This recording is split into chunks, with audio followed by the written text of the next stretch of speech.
Hello YouTube, it's your boy, it's Gamma Gains here. Today I will be doing a variety of video footage. I will be talking about anorexia.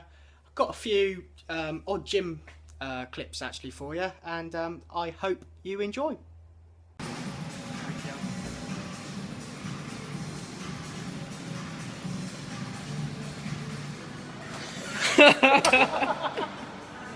What is wrong with you?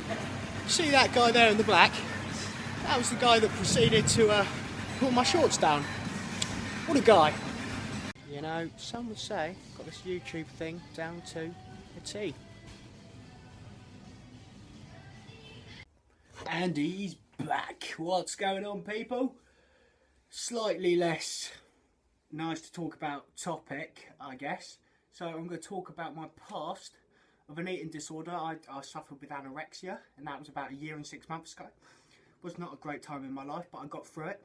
However, to keep it upbeat, I'm going to show you the chair I'm sitting on. It makes me feel big, you know, and there's nothing better than feeling big. Look at that! Crazy.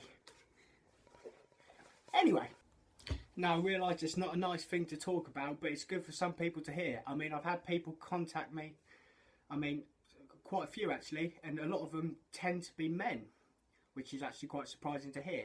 So it's good to have a man that's ready to speak out about it. I've come to that stage in my life where I've decided I want to talk about this kind of thing. Just get it out there on the plate.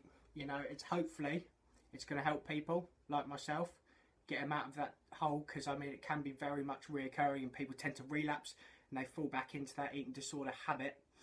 And yeah, that's my goal for this channel, to help people get out of that hole. Now, on the level, I'm not particularly a serious person, but in respects to this, it really is a touchy subject, and I'm more than happy to talk to anyone privately about it. I think partially it stems back to me not being particularly happy at college. I mean, I was almost pushed into going to a separate college whereby I knew no one, and realistically I think I only picked up about one friend in my 2 years being there. Fortunately, I did pass through, and I got the qualifications that I needed, so that's always a bonus. I feel from not being particularly happy at college that eating was almost a way of me taking back control of my life, in a way, if that makes any sense at all. The controlling aspect made me become very particular with my food. I used to weigh everything down to a T. I used to only eat a very select few foods. Like, I went through a period about probably 3 months of just eating oats and special K bars, because I was like, oh, low fat and all this, but technically that actually doesn't work, and I just really rapidly decreased in weight. I got to a stage where I was about 46 kilos or just below, and I mean that is not a good weight for someone that's 6 foot. It caused me to be dead fatigued all the time. I mean, I would have to have a nap in the afternoon or I just wouldn't make it through the day. What I used to do was I would wait until about 4 or 5 o'clock in the evening to actually eat my first meal. So I would actually incorporate a fast. It was quite a few hours, around 20 hours that I would actually fast, whereby I would only consume about 1,000 calories in that short space of time. I know it sounds pathetic, but part of that was because I was just so afraid of getting hungry, which doesn't even make sense, because I was starving by the time I came to eat. But I was like, right, so I've only given myself 1,000 calories today, I need to make the most of it, and I do not want to go to bed hungry. I think that was part of the mindset behind it. So then I kind of almost locked myself away. I didn't see people for a long period of time, and that might explain why some of my friends on Facebook that might see this, I kind of went off the radar for a good while, whereby I would only just go and fucking run outside, shit like that, and eat fuck all, lock myself in my room, lock myself away from my family, lock them out, got pissed off at everything they said, and it was just a horrible position to be in. Looking back on what I think I put my parents through, like my mum, my dad and my sister, I mean, they were absolutely worried sick, and I was just so blind to see it. I mean, my mum even went to the trouble of lying to me to get me into the hospital to go and see, you know, a dietitian and stuff like that. And I was so pissed off at the time, I was absolutely livid. And then obviously I had to talk to them. They had me go through an interview process to see if I was ill, whereby I did come out as ill. And I found myself lying through a lot of the questions because I was just so ignorant as to whether I was anorexic or not. looking back on what I think I put my parents through, like my mum, my dad and my sister, I mean, they were absolutely worried sick, and I was just so blind to see it. I mean, my mum even went to the trouble of lying to me to get me into the hospital to go and see, you know, a dietitian and stuff like that. And I was so pissed off at the time. I was absolutely livid. And then obviously I had to talk to them. They had me go through an interview process to see if I was ill, whereby I did come out as ill.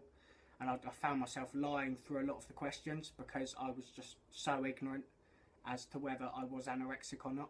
I think it was what really helped me the most coming out of that stage in my life was just seeing the effect that I had on my family and friends. Well, I mean, I didn't particularly have many friends at the time at all.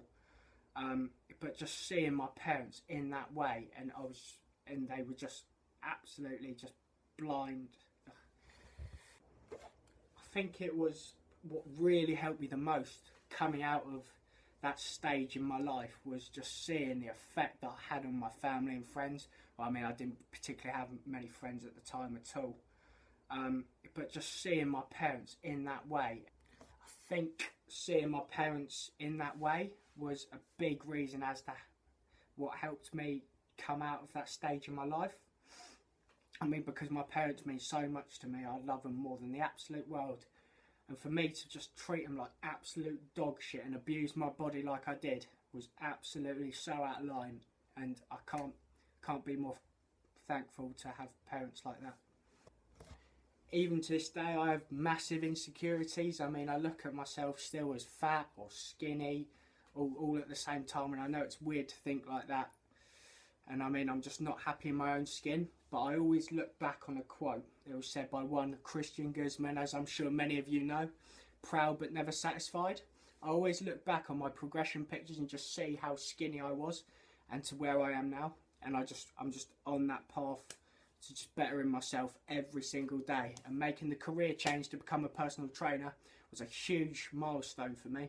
Just getting through that, so now I can help people much like myself get out of that hole and just lead a happier, healthier lifestyle.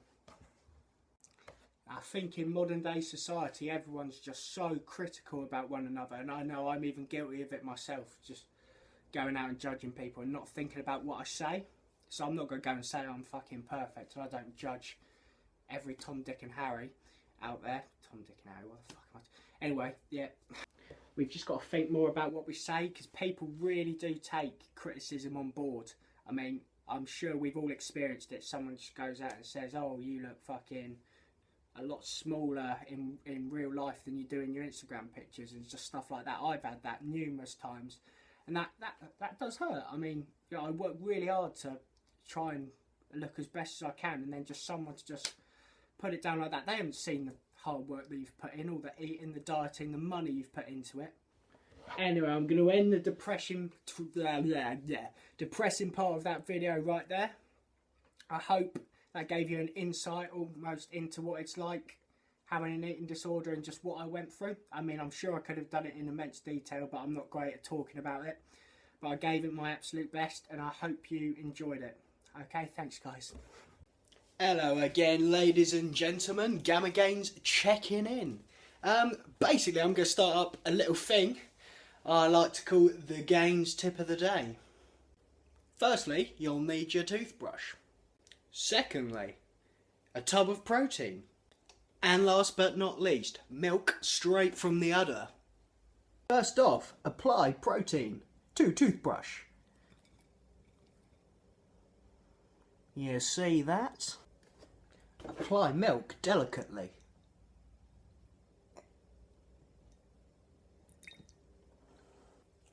And the rest is self-explanatory. Remember kids, never miss an opportunity to get in extra protein. And I love protein! Wow, what a great use of money. And that wraps up the video for today, gainers. I'll see you in the next one.